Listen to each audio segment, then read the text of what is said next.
السلام علیکم، welcome to my channel novel lab voice. تمام ویڈیو اپڈیٹس کے لیے میرے چینل NLV کو سبسکرائب کر کے بیل نوٹیفیکیشن کو آن کر دیں۔ تو آئیے سنتے ہیں آج کی ویڈیو میں مصنفہ واہبہ فاطمہ کا novel black mirror have eyes, season 2 episode number 10، last episode. وہ منظر بہت بھیانک تھا جب فیری ٹوپیا کے ڈیپ فارسٹ کے پار کالی پاتال کے ایک قبرستان کے بیچوں بیچ ایک بڑا سا آگ کا الاؤ دہک رہا تھا، اور اس کے سامنے وہ کھوپڑی نما بد شکل اور بد حیت پراسرار وجود بیٹھا اپنے منہ میں کچھ منتر پڑھ رہا تھا۔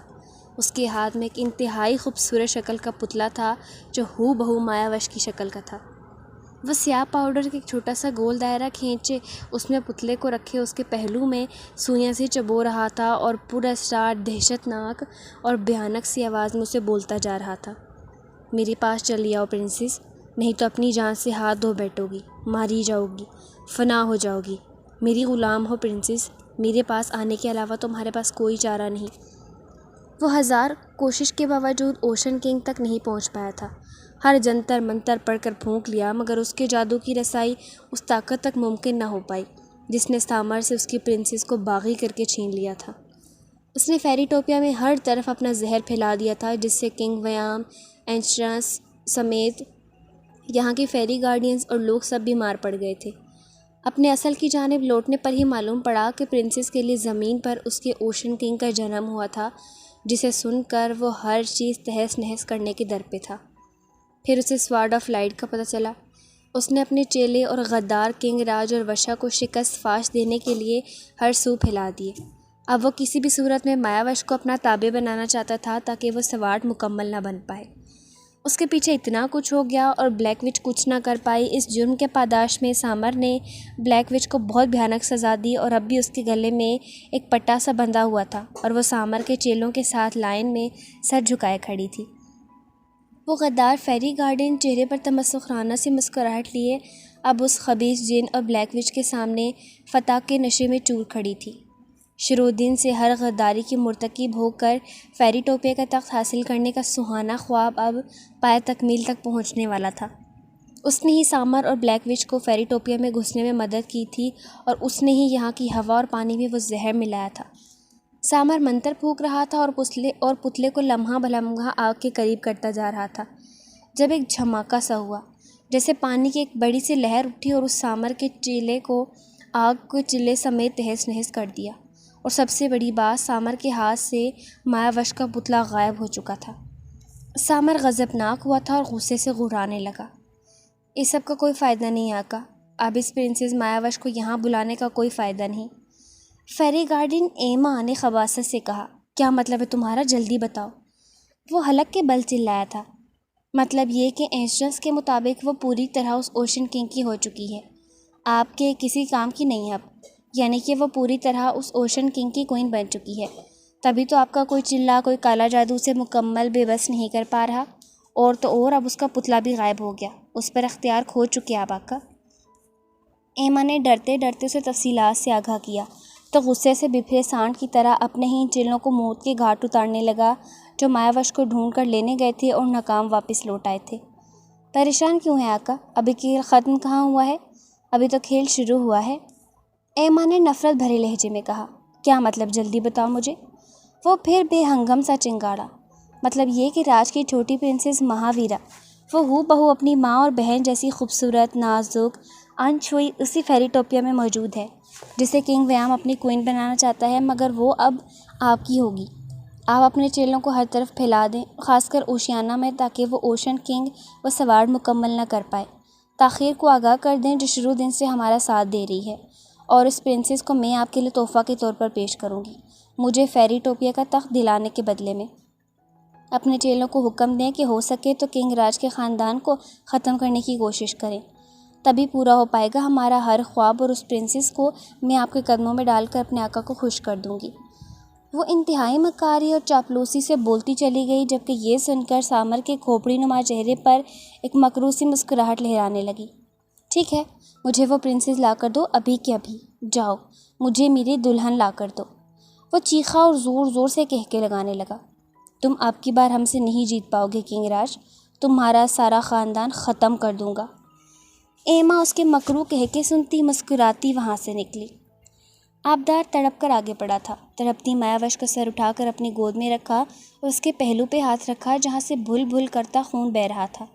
کوئین، آبدار چلایا کہ اس کائنات کی کوئی ایسی چیز نہ تھی جو اوشن کنگ کو تڑپاتی، مگر اب جو صورتحال اس کی نگاہوں کے سامنے تھی، آبدار کو اپنی روح ہواؤں میں تحلیل ہوتی محسوس ہوئی، اور آج حیرت انگیز طور پر اپنی کوئین کی تکلیف پر اسے بھی کچھ محسوس نہیں ہو رہا تھا۔ شاید یہ سامر کے کالے جادو کا اثر تھا کہ اس نے کوئی خاص ایسا عمل کیا جو صرف اور صرف مایاوش پر ہی اثر انداز ہو رہا تھا، یا ایسا ہی کچھ۔ مگر یہ آبدار کی غلط فہمی ہی تھی کہ کچھ گیلا گیلا محسوس ہونے پر اس نے سر جھکا کر دیکھا تو اپنی شرٹ خون میں بھیگتی سی محسوس ہوئی، مگر شاید کراؤن مل جانے کے بعد وہ ایسے بے پناہ طاقتور ہو چکا تھا کہ اسے وہ درد محسوس نہیں ہو رہا تھا۔ کوئین، کیا ہوا آپ کو؟ وہ اس کا چہرہ تھپ تھپا کر بے چینی سے بولا۔ وہ بلا رہا ہے مجھے، وہ بول رہا ہے اگر میں اس کے پاس نہ گئی تو وہ مجھے مار دے گا۔ وہ درد سے بے حال اس کے بازو پر سر پٹکتی بار بار سسکیاں لے رہی تھی۔ آبدار نے غصے سے پاگل ہوتے بری طرح اپنے لب بھینچے۔ آبدار نے جلدی سے اپنا کراؤن اس کے سر پر رکھا۔ کچھ ہی پل میں اس کے تڑپنے میں کمی ہوئی، مگر کچھ ہی دیر میں وہ پھر مچلنے لگی۔ میں جل رہی ہوں۔ وہ ماہی بھی آپ کی طرح تڑپنے لگی۔ شاید وقت آن پہنچا تھا کہ اوشیانہ کی کوئین کو اس کے تخت پر بٹھایا جائے۔ تبھی آبدار نے اسے باہوں میں بھرا اور آخری حربے کے طور پر اسے لیا پانی میں اتر گیا۔ مایاوش پرسکون سی ہو کر اس کے سینے پر سر ٹکا کر آنکھیں موند گئی۔ اوشن کے کنگ کا کراؤن اس کی کوئین کے سر پر سجا ہوا تھا۔ اس کے بلو کرسٹل کی روشنی پانی میں ہر سمت جگمگا رہی تھی۔ سمندر کا ہر ذی روح انہیں جھک کر تعظیم پیش کر رہا تھا، مگر آپ کی تمام تر توجہ اس وقت اپنی کوئین کی جانب تھی۔ اب وہ بے تحاشا پراسرار طاقتوں کا مالک تھا، تبھی پانی میں اترنے کے بعد اس کی مرضی کے بغیر اس کی کوئین کو کوئی مخالف سمت سے آنے والی لہر تک نہ چھو سکتی تھی۔ تبھی اب مایاوش پرسکون ہو چکی تھی۔ آبدار اسے لیے اوشیانہ داخل ہوا۔ وہاں کے لوگوں، گارڈینز، ہر چھوٹے بڑے زیرو ان کے تعظیم کے لیے جھکی تھیں۔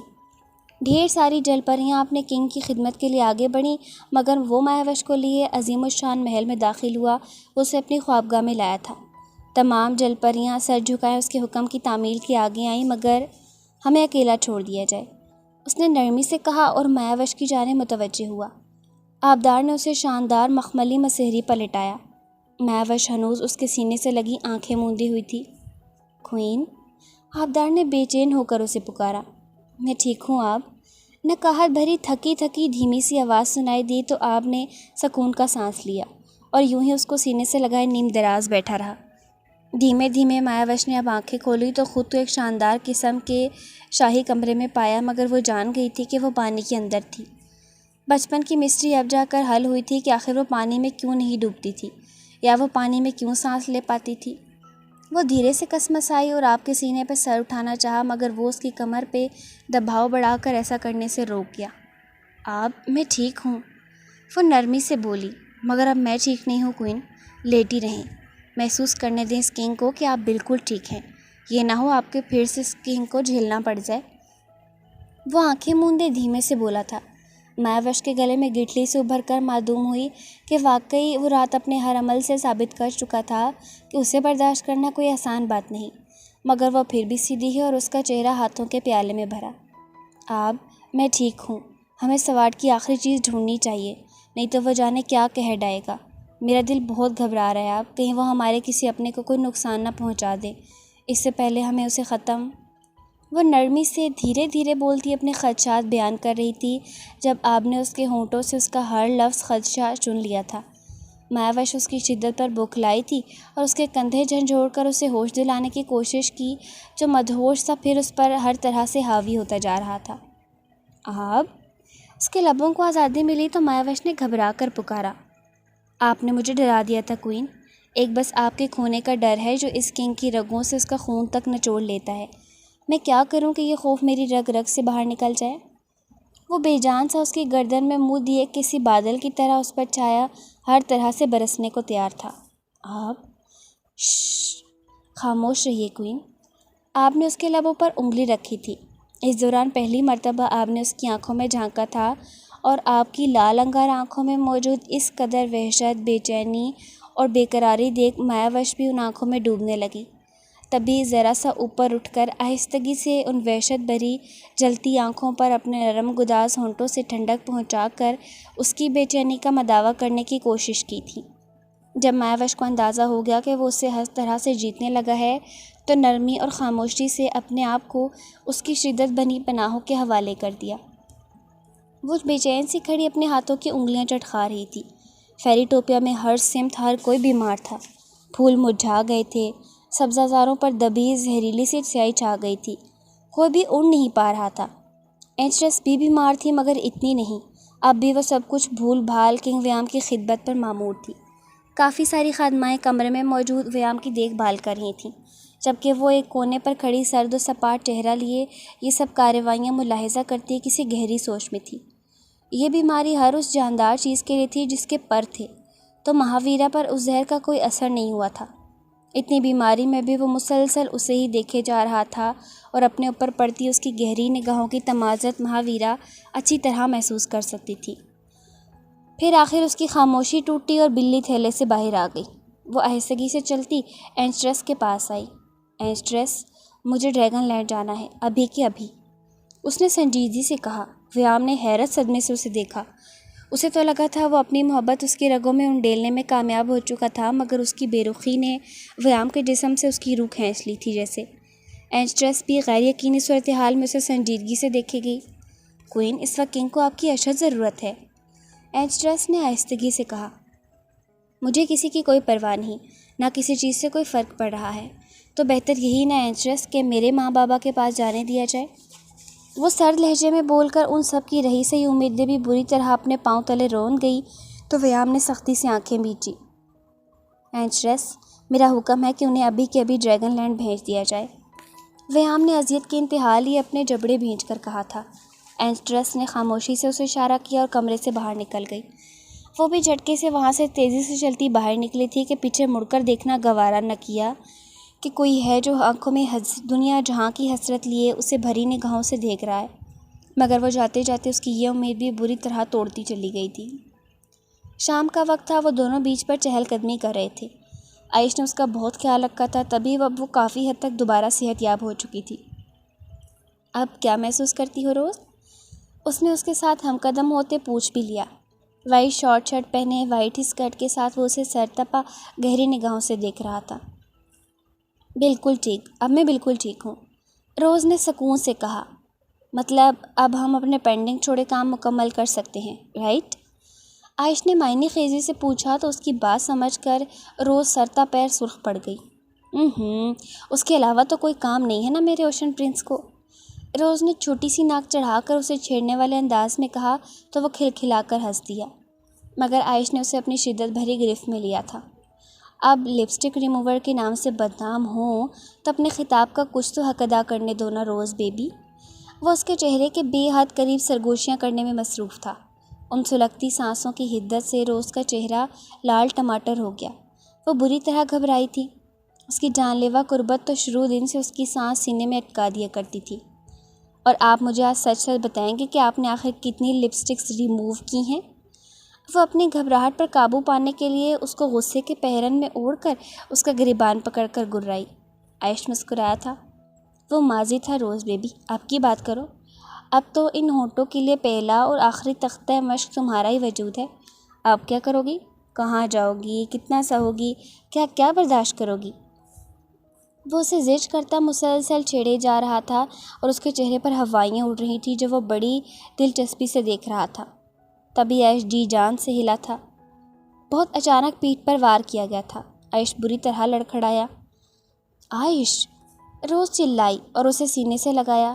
روز نے دیکھا اس کے پیچھے بڑے بڑے 2 ہیکل آکٹوپس موجود تھے اور ان میں سے ایک پر اس کی ماں تاشا سوار تھی اور اس کی ماں تاشا کا ترشول عائش کی کمر میں پیوست تھا۔ روز یہ مناظر دیکھ غم و غصے سے پاگل ہوئی تھی۔ وہ چیختی تڑپتی اس کا نام پکارے گئی، عائش! اٹھاؤ دونوں کو، چلو یہاں سے۔ تاشا چلائی تھی اور اس کے حکم پر ان آکٹوپس کے ٹینٹیکلز نے ان دونوں کو جکڑ کر اپنی قید میں لیا۔ روز مسلسل چیختی چلاتی رہی مگر وہ آکٹوپس ان دونوں کو لیے پانی میں اترے تھے۔ وہ بلیک ہول بہت بڑا تھا جسے وہ مسلسل کھڑی گھور رہی تھی۔ اینچرس اس کا راستہ بنا کر نہ ماں کے لیے اسے شاہی گارڈن میں اکیلا چھوڑ کر جا چکی تھی اور اب وہ سرد سپاٹ چہرہ لیے وہاں کھڑی تھی۔ مہاویرا نے اپنا قدم آگے بڑھایا جب اسے وہیں رکنا پڑا۔ پرنسس رکو۔ اس کے پیچھے ایما ہاتھ باندھے اطمینان سے کھڑی تھی، جو سب کے سامنے بیمار ہونے کی کامیاب اداکاری کر رہی تھی۔ مہاویرا پیچھے مڑی اور حیرت ظاہر کیے بغیر ایبرو جھکا کر اسے سوالیہ نگاہوں سے دیکھا۔ اس کنگ ویام نے تم پر اتنے ظلم کے پہاڑ ڈھائے، اتنا کچھ کیا تمہارے ساتھ۔ تمہارے ماں باپ بے قصور تھے، اس نے پھر بھی انہیں تکلیف پہنچانے کو کیا کچھ نہیں کیا۔ تمہیں زہر دیا، تمہارے جسم سے اور جذبات سے کھیلا۔ اتنا کچھ ہونے کے بعد زندہ چھوڑ جاؤ گی اسے؟ اپنا بدلہ نہیں لوگی؟ ایما نے سکون سے کہا تھا۔ اور تمہیں کس نے کہا کہ میں ایسا نہیں کروں گی؟ نہیں چھوڑوں گی میں اسے، اپنے ہر پل، اپنے ہر لمحے کی اذیت کا بدلہ لوں گی۔ یہ بدلہ اسے اپنی جان دے کر چکانا ہے۔ مہاویرا نفرت سے چلائی تھی۔ تو ٹھیک ہے، تم ڈریگن لینڈ مت جاؤ، میں تمہیں ایک ایسے شخص کے پاس لے جاؤں گی جو تمہارا بدلہ لینے اور اس کنگ ویام کا سر قلم میں تمہاری مدد کرے گا۔ ابھی نہیں، ابھی مجھے ڈریگن لینڈ ہی جانا ہے، مگر میں کچھ ہی دیر میں لوٹ آؤں گی، پوری تیاری کے ساتھ۔ اپنے بابا سے ڈریگن بننے کا منتر سیکھ کر آؤں گی، فیری ٹوپیا کا اور اس کے تمام لوگوں کو، خاص کر اس کنگ کو جلا کر خاکستر کرنے کے لیے۔ اپنے بابا سے ملنا اور پھر میں تمہارے ساتھ اس شخص کے پاس جاؤں گی، اور پھر ہوگی فیری ٹوپیا کی بربادی کی شروعات۔ مہاویرا نے سرسراتے لہجے میں کہا تھا۔ ایما خاموش ہو گئی۔ اگر اپنی بات پر زور دیتے اصرار کرتی تو مہاویرا کو شک نہ ہو جاتا، تبھی خاموش رہی۔ مگر تم کون ہو؟ کیا چاہتی ہو؟ میری مدد کیوں کر رہی ہو؟ اس شخص کو کیسی جانتی ہو؟ کون ہے وہ؟ اور میں تم پر کیسے بھروسہ کروں؟ مہاویرا نے سنجیدگی سے پوچھا تو ایما گڑبڑا گئی۔ وہ چھوٹی سی لڑکی اتنی بھی بے وقوف نہیں تھی جتنا وہ اسے سمجھ رہی تھی۔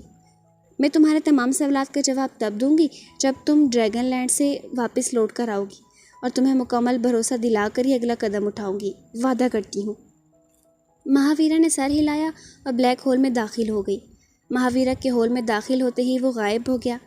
پیچھے ایما اپنے مقاصد کو پایہ تکمیل تک پہنچتے سوچ تمسخرانہ سی مسکرائی تھی۔ مہاویرا ڈریگن لینڈ آئی تھی۔ راج کو اس کی اطلاع مل چکی تھی، تبھی وہ اور وشا بلیک ہول کے سامنے اس کے استقبال کے لیے کھڑے تھے۔ جب اس میں سے مہاویرا آتی دکھائی دی، وہ تیزی سے آ کر اپنے بابا کے سینے سے لپٹی اور پھوٹ پھوٹ کر رو دی۔ راج نے اس کی کمر سے ہلائی، وہ وشا کے سینے سے لپٹی۔ راج نے اسے بغور دیکھا، جو مکمل طور پر بدلی بدلی لگ رہی تھی، کسی کے رنگ میں رنگی، کسی کی محبت خود پر اوڑھے، بالکل پرائی۔ راج اس کے قریب آیا اور اپنے جگر کے ٹکڑے کا چہرہ ہاتھوں میں تھاما۔ میری پرنسس کب اتنی بڑی ہو گئی مجھے تو پتہ ہی نہ چلا، بلکہ نہیں، اب یہ میری چھوٹی سی پرنسس کہاں رہی؟ اب تو یہ کوئین بن چکی ہے، تبھی اتنے بڑے بڑے کام کرتی پھر رہی ہے نا؟ راج نے اس کی آنکھوں میں دیکھا۔ ڈیڈ، مجھے ڈریگن بننا ہے اور اس غدار کو جلا کر بھسم کرنا ہے جس کی وجہ سے آپ بے گناہ ہوتے ہوئے بھی فیری ٹوپیا کے لوگوں کے نگاہوں میں اتنے برس گناہ گار بنے رہے۔ مہاویرا نے راج کو کہا تو راج نے مہاویرا کا ہاتھ تھاما اور اسے محل کی جانب لے کر گیا، جہاں وہ وقتی طور پر ازلان اور ایلا کو بھی لے آئے تھے۔ راج کو تمام صورتحال کا علم ہو چکا تھا کہ اینسٹریس اسے ایک پیغام کے ذریعے تمام تفصیلات بتا چکی تھی، جس میں واضح یہ لکھا تھا کہ راج کو خود سے جڑے ہر وجود کی حفاظت کرنا ہوگی، کیونکہ سامر سب کو ختم کرنے کا ارادہ رکھتا ہے۔ تبھی راج نے یہ قدم اٹھایا تھا کہ ازلان اور ایلا، جمی اور اس کی بیوی سارا کو بھی ڈریگن لینڈ اپنے محل میں لے آیا تھا۔ ایلا نے عائشہ روز کی وجہ سے رو رو کر اپنا برا حال کر رکھا تھا، مگر ازلان نے یہ بول کر تسلی دے رکھی تھی کہ آپ سب کچھ سنبھال لے گا، اور اب بے صبری سے انتظار تھا تو مایاوش اور روشن کنگ کا، وہ کب سوار لے کر وہاں آتے اور اس شیطان کا سر قلم کرتے، مگر راج کو کیا معلوم تھا کہ ابھی کافی امتحان آنا باقی تھے۔ مایاوش مسیری پر تکیے سے ٹیک لگائے آنکھیں موندے نیم تراز تھی، اپنے دونوں ہاتھ اپنے پیٹ پر رکھے ہوئے تھے۔ محض چند گھنٹوں میں اسے اپنے اندر ہونے والی ایک بڑی تبدیلی کے بارے میں علم ہو چکا تھا۔ وہ اوشن کنگ تھا جس کی اولاد بے پناہ پراسرار طاقتوں کی مالک اب اس کی کوکھ میں تھی۔ یہ بہت جلدی تھا، مگر اسے معلوم تھا کہ ایک مرمیڈ کی اولاد ہونے کی وجہ سے وہ بہت جلد اپنے پرنس یا پرنسس کو جنم دے دے گی، اور خود میں ہونے والی اس تبدیلی کی وجہ سے مایاوش خود کو بہت طاقتور محسوس کر رہی تھی۔ آبدار باہر سے اندر آیا تھا، وہ لوگ اوشیانہ میں تھے، اور آبدار اپنی پاورز کی بدولت اپنے لوگوں کے جلد از جلد بہت کچھ کر کے آ رہا تھا کہ تاشا نے بہت مظالم ڈھائے تھے ان پر۔ اب جب کہ اندر آیا تو اس کے چہرے پر فکر کے سایہ تھے۔ مایاوش نے آہٹ پر آنکھیں کھول کر اسے دیکھا۔ آپ؟ مایاوش نے اسے پکارا اور اپنا ہاتھ آگے بڑھایا، جسے اس نے جلدی سے تھام لیا۔ کوئین، ہمیں جلدی نکلنا ہے یہاں سے، ہمارے اپنوں کو ہماری ضرورت ہے، روز کے بارے میں نے سب بتایا تھا آپ کو، وہ اور عائش تاشا کے قبضے میں ہیں۔ وہ سامر اور کائلا فیری ٹوپیا پہنچ چکے ہیں اور ڈریگن لینڈ اور فیری ٹوپیا پر بھی خطرے منڈلا رہے ہیں، تو ہمیں جانا ہوگا۔ آبدار نے جلدی جلدی سے تفصیلات بتائیں۔ مایاوش مسحری سے اتری۔ مگر آپ، ہمیں تو اوشن سے سورج کی پہلی کرن سے بنا جادوئی موتی لانا ہے نا، اس کے بغیر سوارٹ مکمل نہیں ہوگی۔ وہ مکمل نہیں ہوئی تو ہم کیسے مقابلہ کر پائیں گے سامر کا؟ مایاوش نے اس کا ہاتھ تھامتے کہا۔ تو اب مجھے ڈر ہے کہ وہ تاشا زخمی عائش کو کوئی نقصان نہ پہنچا دے۔ تو ٹھیک ہے، آپ عائش اور روز کو بچانے جائیں گے اور میں وہ موتی لاؤں گی۔ مایاوش نے اس کی آنکھوں میں آنکھیں ڈال کر کہا تھا۔ امپاسبل، وہ موتی مردوں کی گھاٹی کے اس پار بحر مردار کے بیچوں بیچ ہے۔ مردوں کی گھاٹی اور مردار کا مطلب سمجھتی ہیں کوئین، کہ وہاں سے کوئی بھی زندہ لوٹ کر نہیں آتا۔ تو میں اکیلے کیسے جانے دوں آپ کو ادھر؟ آبدار نے اگریسو ہوتے اس کا چہرہ اپنے ہاتھوں میں بھرا تھا۔ میں اکیلی کہاں ہوں آپ، کوئی ہے میرے ساتھ۔ مایاوش نے نگاہیں جھکا کر کہا۔ کون؟ آبدار نے حیرت سے اسے دیکھا۔ آپ کا سایہ یا آپ کے وجود کا ایک حصہ؟ یہ دیکھیں مجھے کیا ملا، اور اس کے ملنے کا مطلب سمجھتے ہیں آپ؟ یہ دیکھیں۔ مایاوش نے اس کے ہاتھوں سے اپنا چہرہ ہٹایا اور پیچھے ہوئی، اپنے آنکھیں بند کی۔ آبدار نے ایک حیرت انگیز نظارہ دیکھا۔ مایاوش کی ٹانگیں غائب ہوئیں اور ان کی جگہ ایک 7 رنگی پونچھ نے لے لی۔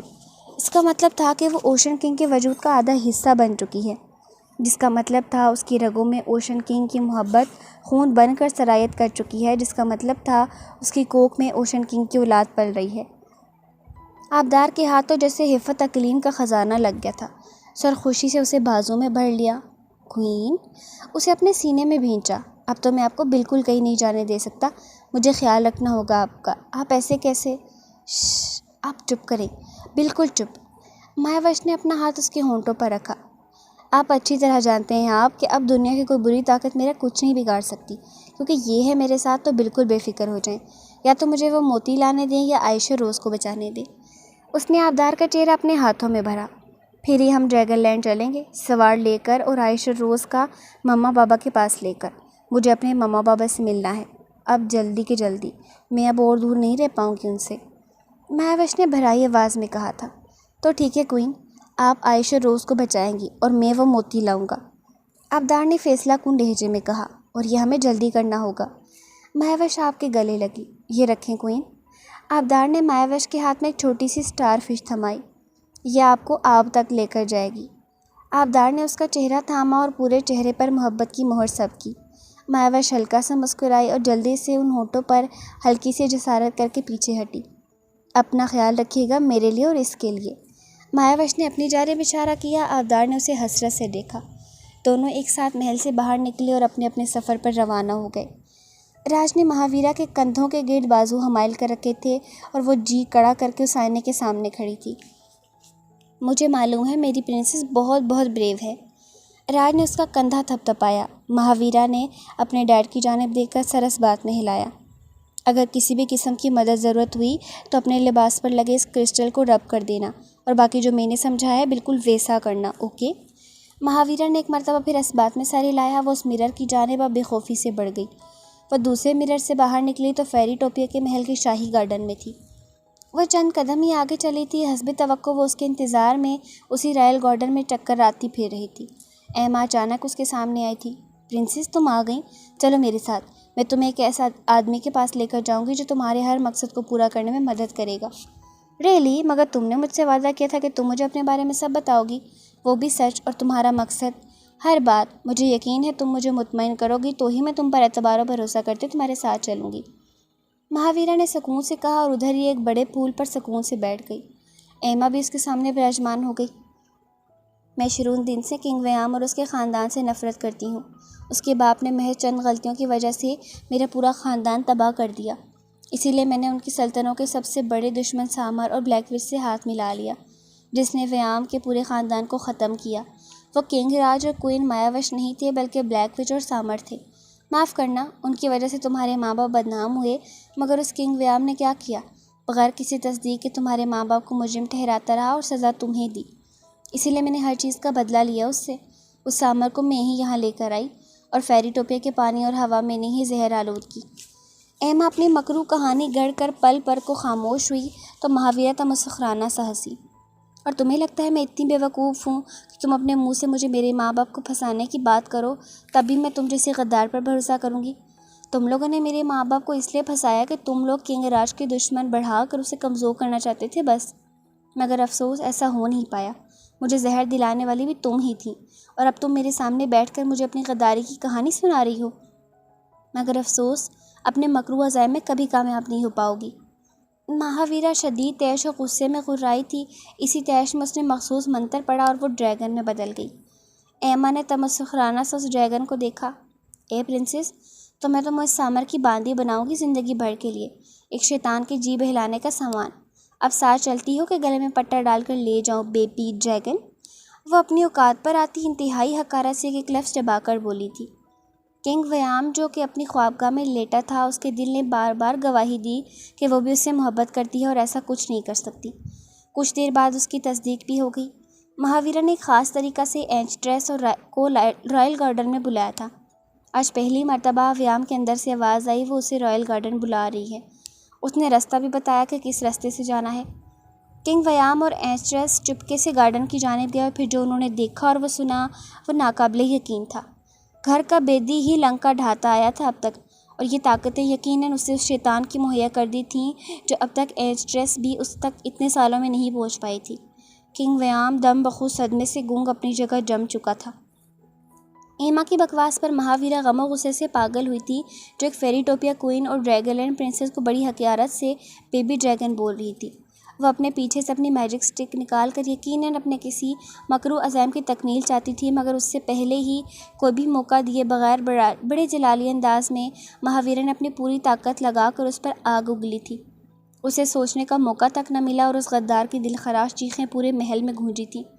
کچھ ہی دیر لگی جب وہ غدار ایک ڈریگن کوئین سے الجھ کر اپنے منطقی عبرتناک انجام کو پہنچ چکی تھی۔ بہت جلد اس جگہ راکھ کا ڈھیر پڑا تھا۔ وہ کام کر چکی تو مہاویرا بہت اوپر اڑی تھی، اور اس زہر کا اثر زائل کرنے کا جو کنگ راج نے سفوف دیا تھا وہ ہوا اور پانی ہر جگہ چھڑک دیا۔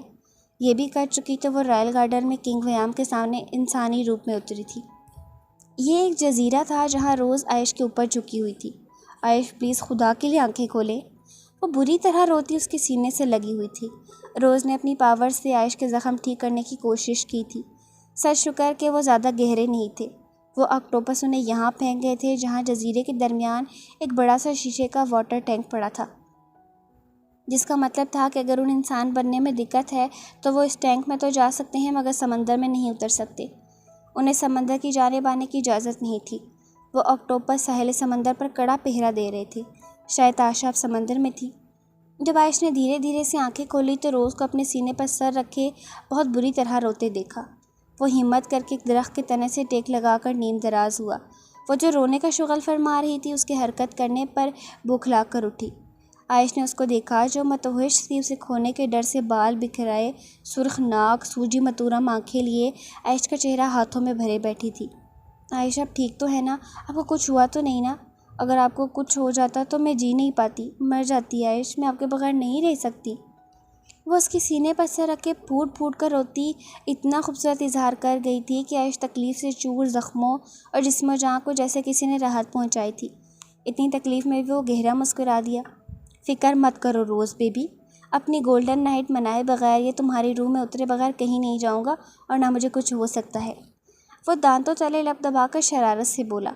روز نے حیرت بڑی نگاہوں سے اسے دیکھا جو اتنی سیریس سچویشن میں بھی اپنی ہانکنے سے باز نہیں آیا تھا۔ اس نے اس کے کندھے پر ایک مکہ جڑا۔ عائش بہت ہی کوئی گندے انسان ہیں آپ، روز نے جھلا کر کہا۔ ہاں، انسان نہیں ہوں، ایک چھوٹی سی جل پری کا جل پری ذات ہوں۔ عائش نے اس کے چھوٹی سی ناک کھینچی۔ وہ اس کا دھیان ہٹانے میں کامیاب ہو چکا تھا مگر خود متفکر تھا یہ سوچ کر کہ وہ لوگ یہاں سے کیسے نکلیں گے۔ اسے چوٹ لگی تھی، وہ کمزور پڑ چکا تھا۔ وہ سامنے سے وار کرتی تو وہ مقابلہ کرتا مگر اس بزدل نے تو پیٹھ پر وار کیا کہ وہ بچاؤ بھی نہ کر پایا، مگر دل میں کہیں یہ بھی پختہ امید تھی کہ آب انہیں ڈھونڈ لے گا اور اس تاشا کے چنگل سے بچا لے جائے گا انہیں۔ اینچٹریس نے فرط جذبات میں اسے سینے میں بھینچ رکھا تھا۔ مجھے معلوم تھا کوئین کہ آپ فیری ٹوپیا کی کوئین ہونے کے ناطے اپنا فرض ضرور پورا کریں گی، مجھے آپ پر ناز ہے، اینچٹریس نے کہا تو مہاویرا مسکرا دی۔ دیکھے بغیر ہی اپنا وجود کسی کی پرتپش نگاہوں کے حصار میں مقید سا ہوتا محسوس ہوا۔ پر دقت تو یہ کہ وہ بس خاموشی سے کسی کا بھی لحاظ کیے بغیر بس اسے دیکھے جا رہا تھا۔ فیری ٹوپے کے لوگ جو اب بالکل صحت یاب ہو چکے تھے اس کے ارد گرد اکٹھے ہونا شروع ہو چکے تھے۔ چلیں کوئین، آپ کا محل آپ کا انتظار کر رہا ہے۔ اینسٹریس نے مہاویرا کا ہاتھ تھاما اور اسے محل کی جانب لے گئی۔ وہ جہاں جہاں گزر رہے تھے لوگ عقیدت اور شکریہ کے طور پر اس کے شاہی لباس کی پوشاک چوم رہے تھے۔ وہ محل میں آئے، دونوں تخت پر بیٹھے۔ پریاں اس کے لیے پھول اور تحائف لا رہی تھیں جسے وہ ایک نرم مسکراہٹ کے ساتھ قبول کیے جا رہی تھیں۔ کوئین، خوابگاہ میں چلیں، مجھے آپ سے ایک ضروری بات کرنی ہے، ویام نے سنجیدگی سے مگر بہت غیر معمولی لہجے میں اپنے دل میں کہا، جو مہاویرا کو اچھے سے سنائی دے گیا۔ مہاویرا کا دل اچھل کر حلق میں آیا۔ وہ یوں بن گئی جیسے کچھ محسوس ہی نہ ہوا ہو۔ کوئین، میں نے کچھ کہا ہے آپ سے۔ مہاویرا کو پھر اپنے اندر سے بھاری بوجھل آواز سنائی دی تو وہ جان بوجھ کر ان چھوٹے چھوٹے بچوں کی جانب متوجہ ہو گئی جو اس کی پوشاک پکڑ کر اسے اپنی جانب کھینچ رہے تھے۔ وہ تخت سے اٹھ کر ان کی جانب گئی اور گھٹنوں کے بل بیٹھ کر ان سے باتیں کرنے لگی۔ وہ بچے اپنی کوئین کا منہ چوم رہے تھے۔ ادھر کنگ، جو کچھ زیادہ ہی بے چین تھا، اپنی جگہ سے اٹھا۔ تخلیہ، ہم کچھ دیر آرام کرنا چاہیں گے۔ وہ اٹھا اور مہاویرا کی کلائی تھامے اسے اپنی خوابگاہ کی جانب لایا تھا۔ لوگوں نے کلیپنگ کی تھی۔ مہاویرا کا چہرہ شرم و حیا سے سرخ پڑ چکا تھا۔ اس نے پاگل کنگ کی پیٹھ کو بری طرح گھورا۔ وہ اسے اپنی خوابگاہ میں لایا۔ یہ شاید اسی کا اشارہ تھا کہ تمام کھڑکیاں اور دروازے اپنے آپ بند ہو چکے تھے۔ کنگ ویام نے اسے اپنے روبرو کیا تھا۔ مہاویرا کے بازو ویام کی دہکتے گرفت میں تھی۔ صرف ایک سوال کوئین، کیوں کیا یہ سب اور کس کے لیے؟ اس کی آنکھوں میں آنکھیں گاڑ کر ویام نے سنجیدگی سے پوچھا تھا۔ وہ کیا جاننا چاہتا تھا اسے اچھی طرح اندازہ ہو چکا تھا، مگر اس کے منہ سے سننا تھا شاید۔ مہاویرا کی زبان تالوں سے چپک چکی تھی۔ اب کیا بولتی؟ جب اس کو مرنے کی دعا دی تو وہ فوراً تکلیف سے تڑپتا زمین پر گرا تھا۔ بس وہی لمحہ تھا اس پر جب اپنا دل کھلی کتاب کی طرح عیاں ہوا، جس کا خلاصہ یہ تھا کہ ہزار گریز کے بعد بھی وہ اس ظالم ستمگر سے اتنی ہی محبت کرتی تھی جتنی کہ وہ کرتا تھا۔ تبھی اس نے یہ سب کیا، مگر اپنے ماں باپ کو بے گناہ ثابت کیے بغیر تو وہ بھی یہ رشتہ کبھی آگے نہ بڑھا پاتی۔ چھوڑیں مجھے ویام، وہ میرا فرض تھا ایک کوئین ہونے کی۔ اوہ، تو آپ نے خود کو کوئین سمجھ کر اپنا یہ فرض نبھایا؟ مہاویرا، مانتی ہیں آپ اپنے آپ کو اس کنگ کی کوئین؟ بھاری گمبھیرتا سے بھرپور بوجھل آواز مہاویرا کی سٹی گم ہوئی تھی۔ تبھی لہجہ لڑکھڑا رہا تھا۔ تو ظاہر ہے میں یہاں کیوں ہوں؟ اسی لیے کہ فیری ٹوپے کی کوئین ہوں؟ مہاویرا نے نگاہیں چرا کر بات بدلنے کی کوشش کی۔ میری آنکھوں میں دیکھ کر بولیں یہ سب؟ ویام نے اس کا چہرہ دونوں ہاتھوں میں بڑھا کر اپنے روبرو کیا تھا۔ مہاویرا نے اس کی آنکھوں میں دیکھا۔ ان نگاہوں کے تقاضے اور ان میں اٹھتے جذبوں کی شورش سے وہ پاگل ہوئی تھی۔ کوئی خوش فہمی پالنے کی کوشش مت کیے۔ آپ کیا سمجھتے ہیں یہ سب میں نے آپ کے لیے کیا؟ بالکل نہیں، کوئی دلچسپی نہیں مجھے آپ سے، اور نہ ہی میں آپ سے محبت کرتی ہوں، سمجھے آپ؟ وہ بالکل الٹ بولے گئی۔ ویام اس کی بے وقوفی پر گہرا مسکرایا۔ میں نے ایسا تو پوچھا ہی نہیں کوئین کہ آپ مجھ سے محبت کرتی ہیں کہ نہیں۔ وہ اس کے چہرے کے مزید قریب آیا تھا۔ مہاویرا بری طرح بوکھلائی تھی۔ کتنا آسان تھا اس ایما کو جلا کر خاکستر کرنا، اور کتنا مشکل تھا اس بندے کی آنکھوں میں آنکھیں ڈال کر جھوٹ بولنا۔ آپ دور ہٹے مجھ سے۔ وہ گھبرائی تھی، اس کے لمس سے، اس کی نگاہوں کی لپک سے، اس کے جذبوں سے، اس کے جسم و جان سے پھوٹتے محبت کی روشنی سے، اپنی کیفیت سے، اپنے ٹوٹتے جسم و جان سے۔ وہ تب بالکل ناممکن ہے کوئین، مجھے صرف اتنا بتائیے، مانتی ہیں آپ اپنے آپ کو میری کوئین؟ ویام نے اس کی کمر کے گرد بازو حمائل کر کے اسے خود میں بھینچا تھا۔ اب دامن بچانا ناممکن تھا۔ اس نے آہستگی سے نگاہیں جھکا کر اسبات میں سر ہلایا۔ تو پھر آپ کو کوئی اعتراض نہیں ہونا چاہیے؟ یہ بول کر کنگ ویام نے اس کی گردن میں چہرہ چھپایا تھا۔ مہاویرا کے 14 طبق روشن ہوئے تھے جب اس کی جسارتیں بڑھنے لگیں۔ ویام، مہاویرا نے بے بسی سے اسے پکارا کہ مہاویرا کی برداشت سے باہر تھا اس کنگ کو جھیلنا، مگر ویام نے اپنی گرفت مضبوط تر کی تھی۔ کسی غیر معمولی احساس کے تحت ویام پیچھے ہٹا تھا۔ محل سے اٹھنے والی کان پھاڑ چیخو پکار سن کر دونوں کے ہی چہروں سے رنگ اڑے تھے۔ وہ دونوں ایک دوسرے کا ہاتھ تھامے خوابگاہ سے باہر بھاگے تھے۔ وہ دونوں راہداری سے باہر بھاگ رہے تھے جب ایک خنجر ویام کے سینے میں پیوست ہوا تھا۔ ویام؟ مہاویرا کی دل خراش چیخ بہت دلدوز تھی۔ تڑپ کر ویام کے اوپر جھکنے لگی جب اس کے پیٹ سے کوئی رسی نما چیز لپٹتی محسوس ہوئی۔ کوئین! ویام نے اس کی جانب بڑھنے کی کوشش کی، مگر اسے کسی گڑیا کی طرح پیچھے کھینچ لیا گیا۔ وہ دیکھتے ہی دیکھتے ویام کی نگاہوں سے اوجھل ہو چکی تھی۔ مہاویرا کی آنکھ کھلی تو خود کو ایک تاریک سے کمرے میں پایا۔ وہ بیڈ گراؤنڈ سے بندھی ہوئی تھی۔ عجیب بدبودار اور گندی سی جگہ تھی۔ گپ اندھیرا اور سیاہ کمرے کے بیچوں بیچ بیڈ پر بندھی وہ بری طرح مچھلی۔ کوئی منتر کام نہیں کر پا رہا تھا، نہ وہ ڈریگن بن پا رہی تھی۔ تبھی قدموں کی چاپ پر وہ بری طرح سہمی تھی اور اندھیرے میں گھور گھور کر اس جانب دیکھنے کی کوشش کی جہاں سے چاپ سنائی دے رہی تھی۔ مہاویرا کا چہرہ خوف سے لٹھے کی طرح سفید پڑ گیا جب اس سفید پتلیوں والے مردے اور آدھے ڈھانچے نما بھیانک کیڑوں زدہ شیطان کو لمحہ بلمحہ اپنے قریب آتے دیکھا۔ مایاوش کافی دیر سے بڑی شان سے اس دیوے ہیکل وہیل فش پر براجمان تھی جو اپنی ملکہ کو اس کی منزل تک پہنچانے کے لیے تیزی سے اس کی بتائی گئی سمت کی جانب تیر رہی تھی۔ وہ اسٹار فش کو فالو کر رہی تھی، صحیح سمت کی جانب جاتے ہی جو شائن کرنے لگتی۔ وہ وہیل چیئر ایک چھوٹے سے جزیرے کے پاس آ کر رکی تھی۔ مایاوش کو اندازہ ہو گیا کہ عائشہ روز اسی جزیرے پر ہے۔ وہ اس وہیل فش کو پیار سے رب کرتی، اسے یہیں ٹھہرنے کا حکم دیتی، خود اس پر سے اتر کر جزیرے کی جانب تیری تھی۔ ہلکا سا پانی سے نکل کر دیکھا تو بڑے بڑے آکٹوپس تھے جو ساحل پر پیرا دے رہے تھے۔ وہ مسکرائی اور اطمینان سے ساحل کی جانب آئی۔ وہ سکون سے پانی سے نکلی۔ وہ آکٹوپس اس کی جانب متوجہ ہو چکے تھے، تبھی اس پر حملہ کرنے کے لیے اس کی جانب بڑھے۔ مایاوش اطمینان سے کھڑی رہی۔ غیر معمولی ہلچل پر روز اور عائش بھی اس طرف متوجہ ہوئے تھے اور سامنے اوشن کوئن کو دیکھ کر ان دونوں کو سکون آیا۔ منظر بدلا تھا۔ وہ آکٹوپس جو مایاوش پر حملہ کرنے اس کی جانب بڑھے تھے اب اس کے سر پر اوشن کوئن کا تاج دیکھ کر اس کے پیروں میں جھکے ہوئے تھے۔ عائش اور روز مایاوش تک آئے تھے۔ روز نے عائش کو سہارا دے رکھا تھا۔ تبھی پانی میں طوفان سا آیا اور اس پانی کے ٹورنٹوں کے اوپر تاشا مکروت کہکے لگاتی دکھائی دی۔ تو جس لمحے کا انتظار تھا وہ آ ہی گیا۔ مجھے میرے آقا کو خوش کرنے کے لیے اس کے جی بہلانے کا سامان مل ہی گیا۔ وہ تم ہو، تم جو میرے آقا کو چاہیے ہو، ہے نا؟ وہ غدار تو تھی ہی، آج یہ بھی پتہ چلا کہ اس کے پاس اتنی شیطانی پاورز کہاں سے آئیں کہ وہ اوشن کوئن ایلا کو شکست دے گئی۔ مایاوش کے سکون میں رتی برابر بھی فرق نہیں پڑا تھا جبکہ وہ ہنوز بکواس کیے جا رہی تھی۔ اب ہوگا اصل کھیل شروع، جب ہمارا ہر مقصد پورا ہوگا۔ میں اوشیانہ کی تخت پر راج کروں گی ہمیشہ کے لیے اور تم جاؤ گی میرے آقا کے پاس۔ اب چلتی ہو یا بالوں سے گھسیٹ کر لے جاؤں؟ وہ منہ سے جھاگ اڑانے لگی۔ کوشش کر کے دیکھ لو مجھے گھسیٹنے کی، مایاوش نے اطمینان سے کہا۔ تاشا نے اپنا ترشول مایاوش کی جانب کیا، اس میں سے بجلی کا کوندا لپکا جو مایاوش تک آیا مگر مایاوش سے ٹکرا کر پلٹا اور سیدھا تاشا کو جا کر بجا۔ اس کا ترشول پھٹ کر ریزہ ریزہ ہوا تھا جبکہ تاشا کئی فٹ دور جا کر گری۔ اٹھنا مشکل تھا۔ وہ اوشن کوئن پر وار کر کے الٹا اپنی ساری طاقت گنوا بیٹھی تھی۔ اپنی سزا خود تجویز کر لو تاشا، اوشن کوئن نے تمہیں تمہاری غداری کی سزا دی تو زیادہ دردناک ہوگی۔ مایاوش کا لہجہ سرسراتا سا تھا۔ تاشا کے چہرے پر ہوائیاں اڑنے لگی۔ وہ جو بھاگ نکلنے کا سوچ رہی تھی، وہ آکٹوپس جو اس کے حکم کے مطابق یہاں پہرا دے رہے تھے، انہوں نے ہی تاشا کو بری طرح دبوچ کر اپنے قبضے میں لے لیا۔ میری طرف مت دیکھیں اوشن کوئن، اس غدار کا انجام بالکل ویسا ہی ہونا چاہیے جیسا کہ اوشیانہ کے ہر غدار کا ہوتا ہے۔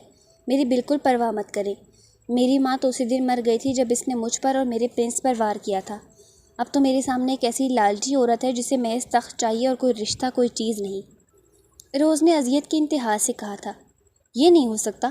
تم تبھی اتنی طاقتور ہو سکتی ہو جب تمہاری کوکھ میں اوشیانہ کا اگلا تخت نشین ہو۔ ایسا نہیں ہو سکتا، تم مجھے نہیں ہرا سکتی۔ کوئی بھی تاشا کوئن کو شکست نہیں دے سکتا، میں مار ڈالوں گی تم سب کو۔ وہ شاید اپنی شکست سامنے دیکھ کر پاگل ہو چکی تھی اور ان کی جانب لپکنے لگی۔ لے جاؤ اور اسے اور سزا کے طور پر سر قلم کر دو اس کا۔ مایاوش نے اوشن کوئن ہونے کے ناطے اپنا پہلا فیصلہ سنایا۔ تاشا نے روز کی جانب دیکھا مگر اس نے بے تحاشا روتے عائش کے سینے میں منہ دھوئے لیا۔ وہ آکٹوپس تاشا کو لے گئے۔ مایاوش نے مسکرا کر عائش اور روز کو دیکھا جو اس کے سامنے گھٹنوں کے بل جھکے تھے۔ اوشن کوئن، مایاوش نے جھک کر ان کے سروں پر ہاتھ رکھا، انہیں اٹھایا اور گلے سے لگایا۔ چلو یہاں سے۔ مایاوش نے عائش کی زخمی ہوئی حالت دیکھ کر پانی کی طرف دیکھا۔ وہ وہیل فش پھر سے ساحل کے قریب آئی۔ وہ ان پر سوار ہوئے اور اوشیانہ کی جانب گامزن ہوئے۔ راج اور وشا فیری ٹوپیا آئے تھے۔ راج ڈریگن بڑا فیری ٹوپیا میں اڑا تھا اور وہ بلائیں جو سامر نے فیری ٹوپیا پر چھوڑی تھیں ان کو جلا کر خاکستر کر دیا۔ راج بھاگ کر کنگ ویام تک آیا تھا۔ وہ زخمی تھا مگر ہوش میں تھا۔ سر شکر کہ زخم اتنا گہرا نہیں تھا۔ راج نے اس کا سر اٹھا کر گود میں رکھا۔ مجھے معاف کر دے کنگ راج، میری کوئن کو بچا لیں، وہ لے گیا میری کوئن کو، میں اس کی حفاظت نہ کر پایا، مجھے معاف کر دیں۔ ایک فیری ٹوپے کے کنگ کی آنکھیں نم تھی۔ راج نے اس کے بندے ہاتھ کھولے اور تسلی دینے کو اسے سینے سے لگایا۔ کچھ نہیں ہوگا اسے، وہ ایک ڈریگن پرنسس ہے، میری دونوں پرنسس بہت بریو ہیں، بچ نکلے گی۔ میں جانتا ہوں وہ کچھ نہیں بگاڑ پائے گا میری پرنسس کا۔ ایک مرتبہ اوشن کنگ آ جائے پھر مل کر حملہ کریں گے اس پر اور جہنم واصل کر کے ہی سانس لیں گے۔ راج کی آنکھوں سے شعلے لپکے۔ راج نے اسے سہارا دے کر اٹھایا اور خوابگاہ میں لے جا کر شاہی وید کو بلایا۔ وشا بھی اینشرس اور گارڈین فیریز کے ساتھ مل کر زخمی لوگوں کی دیکھ بھال کرنے لگی۔ مہاویرا بہت بری طرح ڈری تھی جب اس بھیانک شیطان کو اپنی جانب آتے دیکھا۔ دور رہو مجھ سے، وہ چلائی، مگر وہ جو بیڈ کے پاس آ رہا تھا مکرو کہہ کے لگانے لگا۔ اب وہ اس مسیرے کے ارد گرد چکر لگا رہا تھا۔ مہاویرا بری طرح تڑپ رہی تھی۔ سامر اس کے پیروں کی جانب آیا اور اس کے پاؤں کو چھونا چاہا، مگر مہاویرا کی رنگ سے نکلنے والی بجلی کے کوندے سے وہ کئی فٹ دور اچھل کر گرا تھا۔ وہ بری طرح چنگاڑنے لگا، پھر لپک کر مہاویرا کو چھونا چاہا۔ ایک مرتبہ پھر وہ بری طرح ناکام ہو کر دور پٹخ دیا گیا۔ اب بری طرح چیخنے چنگاڑنے لگا تھا۔ اس بجلی کے کوندے نے اس کے چینر کو بھی توڑ دیا تھا۔ وہ جلدی سے اٹھ بیٹھی۔ اب وہ ایک ڈریگن بھی بن چکی تھی اور مسلسل اس شیطان کی جانب دیکھ کر دھاڑنے لگی۔ مہاویرا نے آگ اگلی تھی، ڈھانچے کو آگ دکھی اور وہ بری طرح ادھر ادھر دوڑتا جلنے لگا۔ اب وہ چنگاڑتا مہاویرا کو وہیں بند کر کے باہر گیا تھا۔ یہ کیا ہو رہا ہے؟ میں اس پرنسس کو چھو کیوں نہیں پا رہا؟ اس کی آگ نے مجھے کیوں جلایا؟ وہ میرے جادو سے آزاد کیسے ہو گئی؟ میرا جادو اس پر اثر کیوں نہیں کر رہا؟ وہ چنگاڑ رہا تھا کیونکہ وہ فیری ٹوپیا کی کوئین ہے۔ اس کی انگوٹھی کی طاقت توڑ کر ہی آپ اس کے قریب جا سکتے ہیں، اور ایسا تب ہوگا جب آپ کی طاقت میں اضافہ ہوا ہو۔ بلیک وچ بولی تھی، میری طاقت بڑھانے کا انتظام کرو۔ وہ چلایا اور اپنے چیلوں کو کام پہ لگا دیا۔ جو بھی کرنا تھا جلد کرنا تھا۔ آبدار اس گھاٹی کے باہر کھڑا تھا جسے سمندر میں مردوں کی گھاٹی بولتے تھے۔ یہاں بڑے بڑے جہاز ڈوبے تھے اور سننے میں آیا تھا کہ ڈوبنے والی کئی بدروحوں نے یہاں ڈیرا جما رکھا تھا۔ اس گھاٹی میں اترنے والا بقسمت ہی واپس جا پاتا تھا۔ وہ بلا جھٹک گاڑی میں اتر گیا جہاں ٹوٹے پھوٹے بڑے بڑے جہازوں کے باقیات تھے۔ وہ ان جہازوں کے بیچ سے اپنی منزل کی جانب گامزن تھا جب کچھ غیر معمولی احساس ہونے پر اس نے ادھر ادھر دیکھا۔ اس کی پونچھ بھاری ہو رہی تھی جیسے کوئی اسے سطح کی جانب کھینچ رہا ہو۔ آپ گھبرایا نہیں بلکہ تیرتا رہا۔ پھر ہزاروں کی تعداد میں ترشول اڑ کر اس کی جانب آ رہے تھے۔ وہ پھر بھی نہیں ڈرا، جانتا تھا یہ محض اسے ڈرانے کو نظر کا دھوکہ ہے۔ وہ ایک جہاز سے اگلے جہاز تک گیا جہاں ملگجے اندھیرے میں کئی ڈھانچے پڑے دکھائی دیے۔ وہ جانتا تھا ان ڈھانچوں کی آنکھوں میں روشنی ہے اور وہ اسے دیکھ پا رہے ہیں۔ آبدار اطمینان سے آگے بڑھا۔ جب کئی چیزیں تیزی سے آتی اسے ٹکرانے لگیں اور غصیلی غراہٹ سنائی دی۔ جو کوئی بھی ہو چلے جاؤ یہاں سے، نہیں تو بے موت مارے جاؤ گے۔ یہاں سے کبھی واپس نہیں جا پاؤ گے۔ اچھا ہمت ہے تو روک کر دکھاؤ اوشن کنگ کو۔ اس کے کہنے کی دیر تھی جب وہ سارے ڈھانچے اس کی جانب لپکے اور اس کی پونچھ کو دبوچ لیا۔ آبدار نے اپنے ہاتھ ان کی جانب لہرائے۔ ہاتھ سے نکلنے والے روشنی کی جھماکے نے ان ڈھانچوں کی ہڈیوں کو دور دور تک بکھیر دیا۔ غرض اس کو اپنے راستے سے بھٹکانے کو ہر طرح کا حربہ آزمایا گیا مگر وہ راستے پر چلتا رہا۔ کچھ دیر بعد ہی بحر مردار کی حدود شروع ہو گئی جہاں زیر زمین ایک الگ ہی دنیا تھی۔ وہ حد نگاہ انسانی بازو جتنے کانٹوں بھری بیلیں تھیں جو ہر جانب لپٹی ہوئی تھیں، ان میں سے اپنا راستہ نکال کر آگے بڑھنا تھا۔ آپ بمشکل ان کانٹوں سے بچ کر آگے بڑھا۔ ان بیلوں کے گچھوں کے بیچ وہ پہاڑ کی چوٹی پر سورج کی پہلی کرن سے بنا وہ جادوئی موتی تھا جو اسے حاصل کرنا تھا۔ وہ اس چوٹی کا قریب ہی پہنچا تھا کہ بھونچال سا آ گیا۔ ان نکیلی بیلوں نے بڑے بڑے کانٹے آبدار کی جانب اچھالے تھے۔ آبدار نے اپنے گرد ایک بلبلے کی مانند حفاظتی حصار قائم کیا۔ اب وہ کانٹے اس حصار سے ٹکرا کر دور گر رہے تھے۔ آبدار اطمینان سے اس چوٹی تک پہنچا اور سیپ میں سے وہ چمکتا موتی اٹھا لیا۔ اس کے موتی اٹھانے کی دیر تھی کہ پانی میں دھماکے سے ہونے لگے۔ زمین جیسے ابل کر ہر چیز کو اپنے اندر دبوچ لینا چاہتی تھی۔ وہ بیلیں ٹوٹ کر دلدل نما کھائی میں گرنے لگیں۔ آپ جلدی سے وہاں سے نکلا۔ بحر مردار سے نکل کر وہ پھر مردوں کی گھاٹی میں آیا تو آگے ایک اور امتحان اس کا منتظر تھا۔ وہ گھوم کر رہ گیا کیونکہ چاروں سمتوں میں اسے وہی راستہ دکھائی دے رہا تھا جو اوشیانہ کی جانب جاتا تھا۔ ان چھلاونوں نے اس کا راستہ ہی الٹ دیا تھا۔ وہ تذبذب کا شکار ہوا مگر پھر ذہن میں اپنی کوئین سے مخاطب ہوا۔ میں راستہ بھٹک گیا ہوں کوئین، مجھے آواز دے کر راستہ دکھائیں۔ اس نے آنکھیں بند کر کے اس دشمن جاں کو یاد کیا۔ آپ ان چاروں سمتوں میں ایک سمت سے میٹھی سی پیاری آواز آئی اور اس کے احساسات سے ٹکرائی۔ وہ گہرا مسکرایا اور اب بلا جھجک اسی جانب چل پڑا جہاں سے وہ آواز آئی تھی۔ وہ اوشیانہ کامیاب لوٹا تھا۔ لوگ ایسے خوش تھے جیسے جشن کا سماں ہو۔